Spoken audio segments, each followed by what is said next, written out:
This is Long Shots, VSiN's premier golf betting podcast. Here's Matt Brown, Wes Reynolds, and Kelly Bidlin. It is Long Shots, golf betting podcast here on the VSiN Podcast Network. Matt Brown, Wes Reynolds, Kelly Bidlin coming to you here as we talk to John Deere.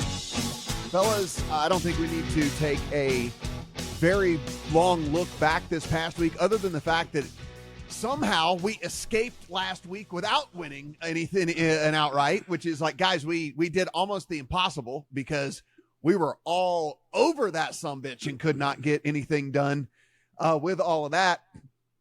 That said, I had been in California the week before. I pre-signed up for a whole bunch of DFS tournaments or whatever, and I won all the money on DFS. So I'm fine with all that because all of our guys were there, just couldn't get the freaking thing home. So it was something else. And you know, Wes, it played exactly like we thought. It played easy. You bombed it. You did whatever. Everybody shot low. I mean, literally, like every single player in the field shot low. You didn't have to have any form. Aldrich Potgieter was not playing well. It just easy courses for these dudes. They're all the best golfers. We say it all the time. We say it on this podcast every week. They're all the best golfers you've ever seen in your whole life. And if you put them on an easy course like that, they can all just go light it up. Yeah, somehow, some way, we didn't end up on the longest driving distance guy on the tour with Aldrich Potgieter. And I was on him at the Mexico Open earlier this year. He lost in that playoff when Brian Campbell got that great bounce off the trees and then eventually won on the playoff hole. Aldrich here, by the way, did not putt well in that Mexico Open playoff, but he putted pretty darn well here in Detroit, unfortunately, for our man Kelly Bidlin, who had Max Grazerman. I know, Matt, you had a guy in the hunt. I had Michael Chorbornson, who was one shot off the lead, one shot out of the playoff. So Potgieter wins over Grazerman. Chris Kirk was also in that playoff, but he was eliminated on the second playoff hole. So Aldrich gets his first win, and look, it makes sense at Detroit. Bombing off the tee, no real hazards. And we've seen those guys win there in the past in Detroit. But with, I think, Cam Champ, a former winner. So Bombers can win there, and another one did last week. Yeah, Kelly, I feel for you, buddy. I mean, I had Knapp, so I was 4 inches short of being in that playoff with you as he misses the putt on 18 by 4 inches and didn't quite get there with all that. But, yeah, I mean, we had the damn thing surrounded, and you had Grazerman and just, you know, here we go. I mean, we were all over it. It's tough to be upset. It is what it is, you know? It is. And I mean, we talk a fair amount on here about our different hedging practices and stuff like that. And for a tournament like that, Matt, tell me I got an outright in the final two in a playoff. I'll take it. Cause it was, was able to hedge up. I mean, hat tip to Chris Kirk. Thanks for getting out of the way so I could even do something with that ticket because it's really not much you could do when there's three guys in that playoff. Yeah. I don't know about you guys. When those three went to a playoff, I was like, well, Chris Kirk's going to win this thing. Like, not even like that Chris Kirk deserves I that much respect, but I thought with the way that those guys were burning edges coming down the stretch with putting, I was like, Chris Kirk's just going to be the steadier guy in this playoff. So I was fairly surprised to see him be the first one knocked out, missing his own putt at the end there to not make it be able to continue. But it was. Look, I'll take the money and run just a little bit. I was able to squeeze out of that tournament in the Birdie Fest like we talk about. And yeah, Wes, I know we talked a little bit about it on a numbers game, but man, Potgieter, has sure got my attention in these two it might be only these two tournaments this year, but I think we got to start asking the question just with his distance and how young he is is he just got to be a look for every one of these Bombers events at least? Well, he certainly has the pedigree. I mentioned he won the British Amateur, which is the equivalent of the U.S. Amateur. It's called the Amateur Championship. He won it 3 years ago at age 17. Now he's the ripe old age of 20. But I'm kicking myself a little bit for not backing the guy that's number one in driving distance on the PGA Tour at a course where bombers tend to do well. But I'm also looking at the fact that he only had made 5 of 14 cuts this year. Mm-hmm. So he's been really inconsistent. And you're going to see that out of a lot of young players. Like, the guys that like Luke Clanton's missed a couple cuts and he's been right there for the win on a couple occasions. So a lot of these guys that get right out there on the tour and have some immediate success where they contend, they don't always maintain that consistency. And certainly Aldrich Potgieter has not. But he does now have a win on the PGA Tour. We move into this week. It is the John Deere Classic at TPC Deere Run, and it's going to look a lot like we saw this past week as well. There's going to be low scores out here at this one. That's again, why Wes is so what are we wearing the looking at just from a course perspective? Yeah, the John Deere Classic, my little hat that I bought at a local convenience store for just for the proper occasion. That's right, man. The amount of money we've spent on show props, it may not be as much on long shots, but it's been a lot of money over the years. I'm sure the company will reimburse for this purchase. TPC Deere Run, it opened in 2000. Silvis, Illinois, so the Quad Cities, so Davenport, Iowa, Bettendorf, Iowa, Rock Island, Moline, Illinois, if you're familiar with that era. This used to be called the Quad Cities Open way back in the day. D.A. Weibring, who won 5 times on the PGA Tour, including 3 times at the John Deere Classic, designed this track. Par 71, 72.89 from the tips. You have some elevation changes, and you do have some bunkering, especially in the fairways. 76 bunkers, 3 water danger holes. There are some dog legs and some sloping fairways. So players are going to have to use every club in the bag. You know, the fairways are relatively wide, about 36 yards. So they're gettable, but it's not quite the bomber's paradise that we had at Detroit Golf Club, even though there is some correlation between the two courses. Plays is one of the easier courses. I think it was the second easiest course on the PGA Tour. We actually got the winner home here last year with Davis Thompson, 28 under par. That was the all-time record at the John Deere Classic, 256. Main defense, there is 4-inch thick Kentucky Bluegrass fescue rough. Greens are average, 5,500 square feet, 12 on the stimp. So 72.89, as I said, par 71. TPC courses have some correlation here. Craig Ranch, River Highlands, Twin Cities, Summerlin, which hosts the Shriners out here in Vegas, Detroit Golf Club, Sedgefield, Keene Trace, which has the old Barbasol Championship. So, you know, pretty easy course. In weather conditions, going to be hot and humid. It's going to get up to about 95, I think, on Friday. And then when I look at the AccuWeather forecast, real feel 102 degrees. So it's going to be nice and hot there in the Quad Cities. Yeah, Kelly, as I looked at this, I mean, really all I did was just flip as far as the model went this week and just moved distance out, put accuracy in, and then basically went with almost the same damn modeling type of deal that I had last week. If we look, this field, there are some guys who have been playing good golf for sure. So I'm not going to say it's a weak field, but as Kelly has it on the screen right now, if you're watching over on YouTube with us, anytime there's a tournament, and don't get me wrong, he's been playing great, but Ben Griffin's your short shot. That lets you know what kind of field we're dealing with here. As you look at this board, Ben Griffin, Jason Day, Denny McCarthy are your top 3 in this, Kelly. So, I mean, you can see the difference here in the leaderboard. And like I said, there are some guys who have been playing some good golf, but it's certainly not a star-studded field. No, not at all. I'm sure you guys checked odds around town here. We consider Circa one of the sharper golf betting shops in the world, perhaps. And man, I was even more blown away to see that Ben Griffin is there and getting bet there, and all the way down to almost 11-1 over at Circa. So I think that it's very easy to say for us to say that, Matt, what you just said, but also I could say, man, Ben Griffin has just not let down recently. It is incredible, this run that he's on. I mean, it's a top 20s in 6 straight that he's cashing. So I get it. I get it. I'm not looking there for an outright price that short on basically anybody in an event like this. But yeah, it's a tough field. I know you started talking stats, and I'll get to that, Matt, but man, I struggled with just this field and pricing, and just, are there guys? I mean, there are some bigger names in this tournament, right? Like we don't talk about this often on the pod because I think we all kind of rely on so much recent form and statistical data and stuff. But is there a buy low point for you guys on almost any of these dudes? I mean, like, just the South Koreans, Sung Jae Im, Tom Kim, like Siwoo Kim, where are you guys all bet at? You're all playing terrible, but like, you can get longer odds on those dudes if you're interested. I'm not, but just bringing it up. Homa's 100-1, right? Like, there's some names in this field. None of them are playing well. Yeah.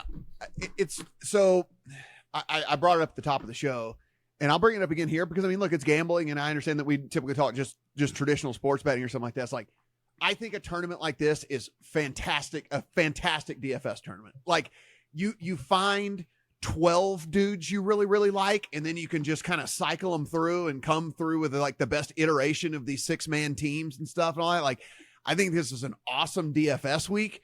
I don't know how great of a betting week it is, honestly, when it all comes down to it. Because again, there are, kind of like we said last week, there are 40 guys that could win this tournament. Probably, 40 guys that could win this tournament. With the way that it went, we saw last week. I mean, again, half the field went low. Literally half the field went low last week, and it's going to be close to the same here in this one. Though there are some guys that are going to get a little willy nilly off the tee, and they'll suffer. But outside of that, most of these guys are going to be able to handle this course. And so, just weeks like this, it's an awesome DFS week. I just don't know how great it'll be from a betting standpoint. But as far as statistics go, like I said, I mean, for me, I popped open the model from last year. We had some pretty good success, kind of looked at what went on with that, and then just went in with some more stuff that I thought with this one, guys. And I mean, I ended up on a model that a lot of accuracy stuff, good drives type stuff, fairways gained type stuff, and then scores, birdie or better gained opportunities, stuff like that. And then, I did a version of the model and then just took it in on easy courses. But that's about it. I think the only difference for me, and curious as to Wes and Kelly, what you guys did, is because, like we said, whenever you start putting in so many factors, like for easy courses or short courses and stuff like that, like they don't often play easy courses. They don't often play short courses. And certainly when they play easy and short, it makes that sample size even smaller. So I actually did a time frame this time, as opposed to, so some of the models out there allow you to do time frame as opposed to rounds. And so I just did the last 18 months. So instead of like shortening it to a certain specific time amount of rounds, I just did over the last 18 months, because even though it's 18 months, when I started to put in all of the different factors, it shrinks the sample size down anyway. And so, I kind of wanted to see what these dudes have done on these shorter, easier courses, et cetera, and stuff like that favor accuracy and blah, blah, blah. Because as we saw, again, like I said, Pot Gator was not playing well. He goes out and he handles an easy course, and basically so did everybody else in the field. So I'm not incredibly worried about form all that much here in this one. I just want to see who does well on short, easy courses that favor accuracy. So Wes, what was your strategy here for this one? Yeah, and when you talk about form, there's two types of form, obviously recent form and course form. So those are two things, sometimes you count one or the other, but you have to, I think, take both into consideration, at least most weeks. And I took maybe a little too much recent form last week. But in terms of the stats, approach, I think you had to look at here, because it's a lot easier to gain strokes off the tee here. So I think there's a little more of a premium on iron play. Birdie or better. Average score under par last year was 2.22 strokes, so 68.78 was the average round. It was the second easiest course actually on the tour last year, so birdie or better. From a off the tee standpoint, I use good drive percentage or good drives gained, because I think when you look at the recent year winners of this event, you get a lot of guys that are kind of shorter hitters, but more on the accurate side. The JT Postins, the Lucas Glovers, the Michael Kims, the Ryan Moores. This is going back over the last 10 years. Those guys have won here. It hasn't been all bombers, even though Bryson, a former champion here in 2017, when he was 50-1 and a very new player on the tour. But, I think accuracy matters as much as distance, so I use good drives gain. A little bit of scoring, strokes gained par 4. There's 11 par 4s on a par 71 here at Deere Run. A lot of the shots are going to be wedge, so I did use the wedge buckets, 75 to 100, 100 to 125, 125 to 150, just for some context. And then some strokes gained around the green, because these greens are elevated, so you're going to miss some approaches that'll roll off into those collection areas, those short grasses. So you are going to have your chipping game on point and scramble for pars at times. And then strokes gained putting bent grass. This is usually a putting contest. If you look at the guys that have won, they've been one of the better putters of the week. So you have to look at that. And then total strokes gained, easy scoring, easy courses. I did like last 36 rounds, and that's about it for me. Yeah, Wes, that's kind of the unfortunate thing about this too, is you look and this is taking nothing away from Pot Guider and all this, I'm at all, and any of the guys that played well last week, but everybody when everybody is tearing up his course, it basically just comes down to who gets a few putts to fall. You know, I mean, it really does. It comes down to who's going to get a few putts to fall, and hopefully you can have a guy with a big enough number where you can figure out how to monetize the ticket or whatever it might be, because that's really at the end of the day what it's likely to come down to. Yeah, no question about it. I think just looking at the guys that have won here over the years, you're seeing, I think Davis Thompson, when he won last year, I was fortunate enough to be aboard him. I think he gained like 7.7 strokes putting or something like that. I may be a little off on my number, but that's what it's all been about. I think this definitely turns into a putting contest. And what was he last year? He was fifth in strokes gained putting. Sepp Straka the year before was fourth. Dylan Fratelli, when he won, he was second. Michael Kim, when he won in 2018, was first. DeChambeau the year before, second. So it is all about the putter, and probably about a third of the strokes you're going to gain here are with the putter historically, at least over the last few years. Well, we're just going to go ahead and just plow through here with this one. A second week in a row, Kelly Bidlin has decided to let his internet fail him, Wes. And so we're just going to go ahead and plow through and have Kelly have to come in and clean up the pieces afterwards. Get some better internet out there, Bidlin. Jesus Christ. It's not like you do this for a living or anything. I mean, what's going on? It's usually me with the tech problems, in full disclosure on this program. So, one thing I did want to mention before we go through, Matt, this is kind of like a quirky little trend. So don't put too much stock into this. I usually have a couple little trends and angles, like how many in the last 10 years were first-time winners, how many had like a top 10 or a top 5 in the last month or something. But this is a quirky one that I found. And there's some sort of like trophy house, what it's called at the John Deere Classic. Each of the last 3 years, by the way, the winner has stayed in this trophy house, which is in fact an Airbnb just a few miles away from the golf course. JT Poston stayed there in 22, Sepp Straka in 23, Davis Thompson in 24, because Sepp Straka, because they had just had a baby, had to get a hotel room. So that gave Davis Thompson the spot, and he won. So Ron Close, who I want to give credit, he's based up in Michigan. PGA Splits 101 on X, and he had a media credential, I believe, for the Rocket Classic last week. So he asked Davis Thompson, who's staying in this place. Thompson said he's staying again. He's not going to give up his spot after he won last year. Grayson Sigg, Chris Kirk, Ben Coles, Patton Kizzire, JT Poston, and Denny McCarthy. So I guess there's the card right there. We don't need to do any of this modeling stuff. Okay, one of those guys is going to win based on this trend over the last 3 years. What's funny is I have one of those guys on my card. I do too. Yeah, so what's funny is I have one of those guys on my card. So we put in the data, we spit out the stuff right here, and so what'd you end up landing on here? Well, let me go with the one that is staying in that trophy house right from the start. Denny McCarthy, 28-1. Kind of like Grazerman last week, he's had some near misses over the last couple of years trying to get that first PGA Tour victory. Has not been in the peak form. Has not played poorly, but hasn't really been in contention in as many events as he was in 2024 and also 2023. However, you look at course form here. 7th last year, 6th the year before, and then 6th the year before that. He's one of the top putters on the PGA Tour, and if this is going to turn into a putting contest, there aren't very many guys I want more than Denny McCarthy. So Denny McCarthy, 28-1. And then a guy I played last week that I fell a little bit short with, and I played him at 90-1 last week, and now I got to play him at 33. Michael Chorbornson, who finished runner-up here last year and was one shot out of the playoff last week in Detroit, made 27 birdies here last year, so he can go low. And he's knocked on the door on multiple occasions. Runner-up at the Corrales Punta Cana, was 4th in the team event in New Orleans, 4th last week in Detroit. So Michael Chorbornson, 33-1. Kevin Yu, 40-1. 6th here 2 years ago, 20th here last year. 4th in this week's field for Tee to Green. And he's been close a couple times this season. Remember, he won last fall at the what is that? Sanderson Farms at Jackson, Mississippi. 3rd at the Canadian Open, 4th in Myrtle Beach, so he's got some good form coming in. And then I'm going to give this guy a try, Bud Cauley, 45-1, who's been close. His buddy Justin Thomas, his former roommate at Alabama, said he's really close to winning, and he's got 4 top 6s this season. So this is as close as he's been to winning on the PGA Tour since he first appeared on the tour in 2011. We know the injuries he had with the car accident. He's been back on the comeback trail. perfect place, I think, for him to complete that comeback. So Bud Colley 45-1, and then we had a South African win last week. So I'll go down Narrative Street and add a couple South Africans this week.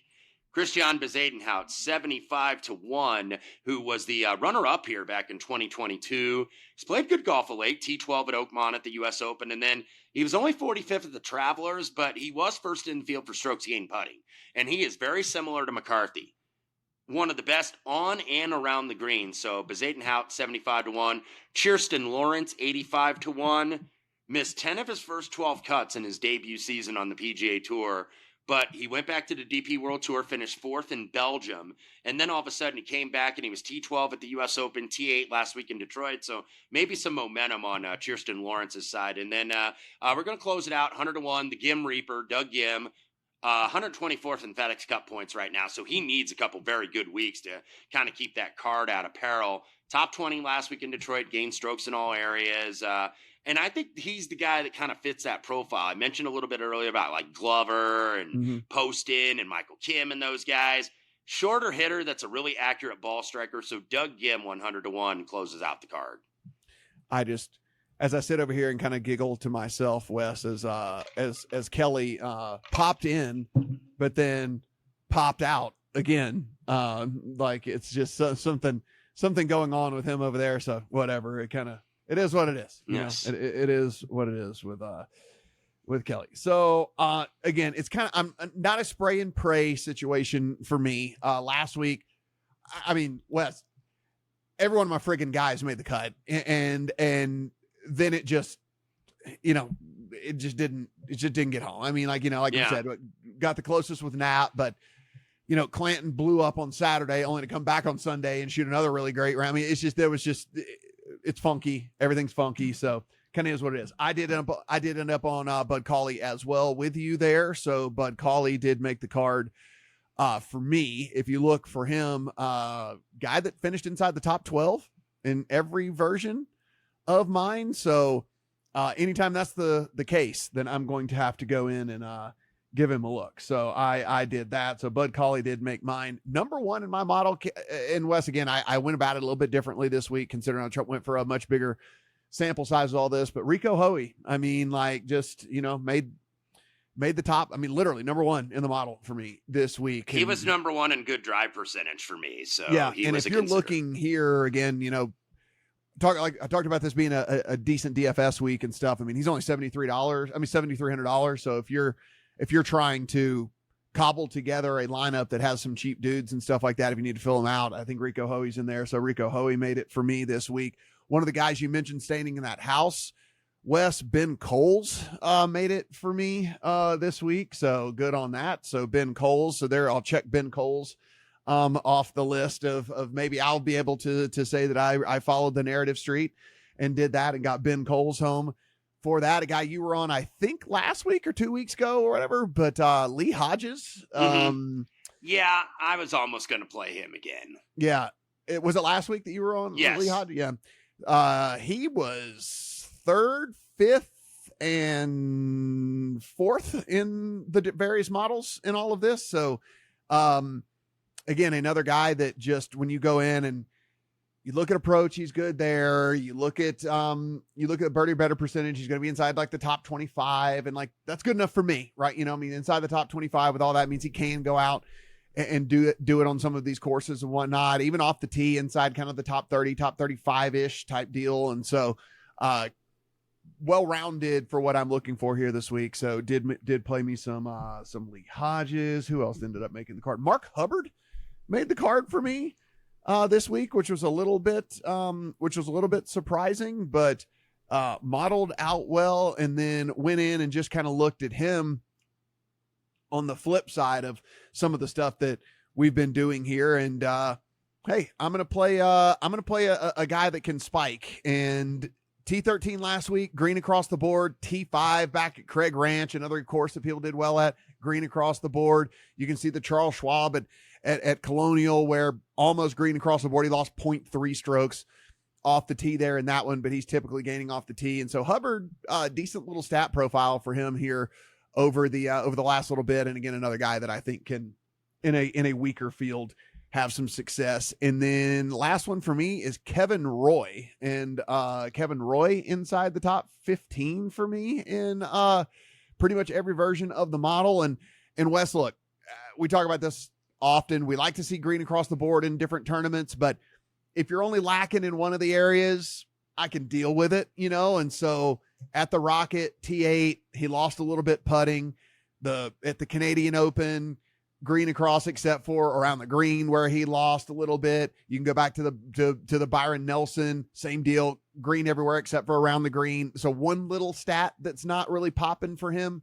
Hopefully he can just hit the greens. I know I put in a little bit of around the green as well, just like you did, but hopefully he can just hit the greens. We don't have to worry about the around the green game here from Roy. But that's the card for me this week. A bunch of dudes with big numbers and hopefully can get themselves into contention, and I can figure out a way to monetize this ticket. But again, it's Hoey, Cawley, Coles, Hubbard, Hodges, and Roy for me this week. And Wes, it's a deal where I'm probably just going to back since all of them are pretty decent numbers, I'm just going to back them all up with top 10s or top 5s, depending on what I need to do with all of that. And I'm going to call it a week. I don't know if I'm going to have any placement market stuff, especially after last week, right? I mean, we see it's just every one of these dudes can go low. And it's just, it's so rough if you're playing a top 20 on someone or a top 30 on someone and they go 4 under or 5 under and they still get lapped because somebody else is doing it, 2 days in a row. Happened So to I don't me know. last week with Davis Thompson, who was right in position, then bogeyed 3 on the back 9 and ended up, I think, like 32nd, tied for 32nd. So, and I tend to go a little bit more, I guess, wide ranging on these, where I play a lot more 20, 30s, and 40s, especially in a full field like this, than I would like 10s, where that might be what I do in a signature event. But I'll have a few of those. A lot of different motivations this week, too. Some guys maybe trying to get that one of those final spots in the Open in a couple weeks at Royal Portrush. Guys trying to get some FedEx Cup points in a full field event that's going to pay out full points when a lot of the big guns are away. So, it's always kind of a quirky little event. I actually like the course and I like the event because it's in a small market. The people come out and support it every single year. It's one of the better run events. So I end up liking it. I've had some success here. Hopefully it continues. Some other names that did pop in the models, just for people out there that if you might like them better than me and it wants to make your card, or again, from a DFS perspective, Lucas Glover, you mentioned him a little bit earlier. He really stood out for me. Luke Clanton played pretty well in a lot of the models for me as well. Alex Smalley kept showing up over and over again. Was runner-up here a couple years ago. Yeah, for me, he kept showing up again and again. I know you played Kevin Yu. Kevin Yu really showed out for me in the model as well. Victor Perez was inside the top 20 in a bunch of different versions for me, so probably would have been even higher, but he's like god awful around the greens. He's literally like 135th in this field, around the greens or something. So probably would have been a little bit better if he wasn't just so terrible there in that one. Max McGreevy, another name that was popping up several times for me. And then my boy Ryan Gerard is another guy that kept they kept showing up over and over again in the various versions of the models. So again, while they didn't make my card, doesn't necessarily mean they shouldn't make yours. They just didn't. Something I didn't like about them doesn't mean that you might not like them a little bit better. But they're all dudes that, again, they'd at least be. I'd think about them in my player pool anyway if I was playing DFS. So as we get to the end of my plays, we get to the end of Wes's plays. Kelly Bidlin has figured out how to get the hamster back on the wheel to get his internet working. So do you want to run through yours very quickly before you lose internet yet again? Because we know it's happening. It's happening. Sorry, there's a hurricane in Las Vegas, man. I don't know what's going on right now. The weather is crazy, though. Hey, great breakdown by you guys. That was awesome. Yeah. I love listening to every second of it. I love the fact that he was here just long enough to tell us great breakdown. And then he lost again. So guys, we're not going to keep you and go back on all of this. Kelly will tack on his plays to the end of me and Wes right here, just like he did last week. And then hopefully he can get somebody out there to his place here in Vegas and figure out why the hamsters keep stopping running and he can't get the wheel running with with all of that. But Wes, final words here for this one. Yeah, I guess a couple that were leave-offs for me. You played one of them, Ben Coles. Jackson Suber another one that I certainly considered. Approach numbers are really good for this guy, but it's what it's going to turn into. A lot of guys are going to shoot low and got to get hot with the putter. There's going to be a lot of guys in contention. It's going to be the leaderboard. I think the way it's structured is going to be very similar to what it was in Detroit, where you got a lot of guys bunched together. I don't know if it'll play as easy as Detroit did, because there's more ways to get in trouble on this course. But like Davis Thompson last year, it was relatively comfortable. I think he ended up winning by 4 shots, 28 under, because he just kept making birdies on the back 9. So it was very fortunate for me. But usually you get a pretty close leaderboard. You've had a few playoffs here over the years. Hadn't had one, by the way, since 2015, but certainly could have one. I think a lot of guys do have a chance to win this event. I think you put it at 40. I think that's about the appropriate number. Quick reminder, guys, our NFL guide is out over at VEASAN, so head on over. If you are a VEASAN Pro subscriber already, then it's waiting on you. So you can go ahead and you can take advantage of it. If you are not, you can get in for as low as $9.99. You can do now till the Super Bowl, to the end of the Super Bowl for $175. But whatever it is, go in, take advantage of it. I'm not going to say that the guide moves the lines, but certainly anything that was mispriced out there is going to be getting bet. So they're going to move. So you want to do it here in the next little bit if you want to play any of these things that are going on out there. For Wes, I am Matt. Here comes Kelly with his picks. For the ones who get it done, the most important part is the one you need now. And the best partner is the one who can deliver. That's why millions of maintenance and repair pros trust Grainger. Because we have professional-grade supplies for every industry, even hard-to-find products. And we have same-day pickup and next-day delivery on most orders. But most importantly, we have an unwavering commitment to help keep you up and running. Call, click Grainger.com, or just stop by. Grainger, for the ones who get it done. Well, great stuff as always from Matt Brown and Wes Reynolds. I enjoyed listening. I hope you did too, because there was a hurricane hitting Las Vegas or something, and my internet went in and out. So try not to distract them. We're going to do the same thing we did last week. You guys just heard all the bets that they ran through. Wanted to jump on here and go through mine as well. Admittedly, you probably heard me leaning this way as we were talking at the beginning of the podcast. I feel like I've had a pretty good read on things here. The past few weeks, past couple months have been pretty good. There is not much that is jumping out to me from a betting standpoint this tournament. Matt talked about it a lot. I do think this is a good DFS week. I agree with him, just like last week was, and very good for him, apparently. This week, I thought it was very, very difficult to find bets that I really, really, really liked. It's a weak field, and you're seeing shorter numbers on guys that, you're used to seeing longer numbers on, even if you are fairly confident in their form. Ben Griffin, 16-1 at DraftKings, almost 11-1 here at Circa, is pretty wild to see as a favorite. Having said that, everything statistically backs it up with him. He was by far my highest rated golfer in the field this week. I am going to do the same thing I did last week with Ben Griffin and play a top 20 on him. Look, he's cashed 6 straight. The game's there. He's gaining in every statistical category. That outright price might be a little too expensive for me, but I'll jump in at a top 20 again. You can find right around even money on that. Not a big bet on anything for me this week. With it being a birdie fest, how much variance we can see on the leaderboard, how much changes we can see of placements there. You don't want to mess around too much with the finishing position markets in tournaments like this. At least for me, that's how I approach it. It's only one top 20 bet for this week. That is on Ben Griffin. I don't have any matchups that I've played yet. Even just initially looking through them, there's not really many that jumped out to me either.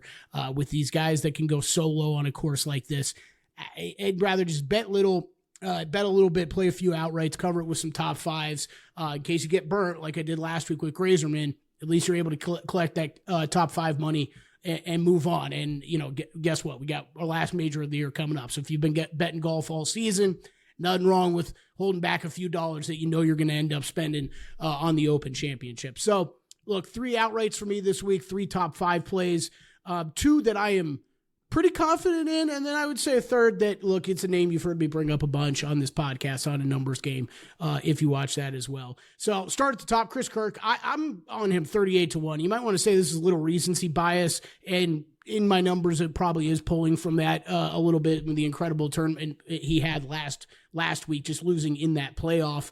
But man, it's been a couple solid weeks in a row for him where he's gaining in every stat category. The irons are locked in. He's gained on approach in 7 straight tournaments and 11 of the last 12. Now, we expect that from Kirk, but even gaining with the putter the past couple weeks is impressive, off the tee as well. So, like Matt talked about, as far as modeling and stat stuff, I guess I should hit that first. He put it pretty much perfectly. This is a very, very similar model to me, to what I had last week, except for dialing back the emphasis on distance and putting that more on accuracy off the tee. Those are really the biggest change that I made. Only other thing is looking at more, if you have access, we put it on the show all the time, rickrungood.com, Rick Gaiman's website. You're able to do some more weighted stats and takes into account which events these guys have played on. And if you're running some of your own stats at home on some of these sites, you're going to see some guys spike. You need to check what tour they're playing on. A lot of these guys are coming from Corn Ferry Tour or something like that, and they're putting up great numbers there. But be careful, that doesn't exactly translate over to what a guy like a Chris Kirk has been playing through on the PGA Tour all season long. So I thought that was a little bit more important to do this week. But otherwise, strokes gained off the tee, good drives gained, fairways, and then approach, proximity 100, 150 yards. It's going to be a lot of wedges again this week. Opportunities gained, birdie or better. You got to build in your scoring stats this week. Par fives, all 3 of them you can hit in 2 shots. Basically, everybody can in the field. They should all be very scoreable. And then I looked at some putting stats because I think this is going to come down to the flat stick again this week. So that's what I did from a modeling standpoint. Talked about Chris Kirk already.